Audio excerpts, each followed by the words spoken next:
For 2025, the R1 will come with 320mm Brembo Stylema monoblock front calipers and a new Brembo master cylinder. The front fork was another area the previous R1 was sometimes criticized, but Yamaha hopes to have remedied that by fitting the latest version with new fully adjustable 43mm KYBs.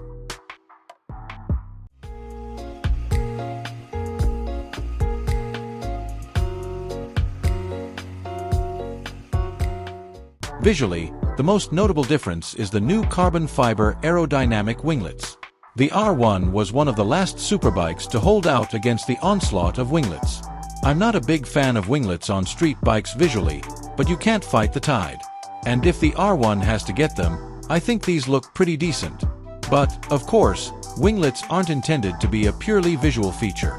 If they do their job correctly, they'll enhance the front-end feel under braking and when cornering. Finally, the 2025 R1 will have a new textured rider and passenger seat cover, which is intended to provide more grip and a better sense of connection to the bike.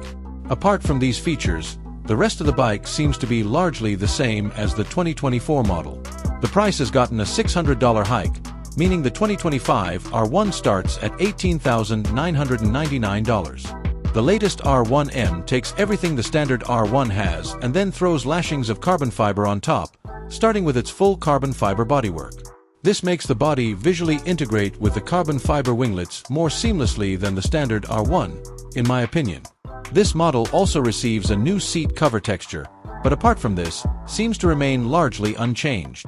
And that's not necessarily a bad thing, as it retains a suite of electronic aids to help on track, along with the 43mm Öhlins electronic racing suspension and NPX fork and Öhlins electronic racing suspension single shock. Thankfully, the R1M will also keep its beautiful polished aluminum swing arm and distinctive color scheme, which ensures no one will think you're riding a standard R1. Further highlighting its exclusivity is an engraved serial numbered badge. Let us know in the comments.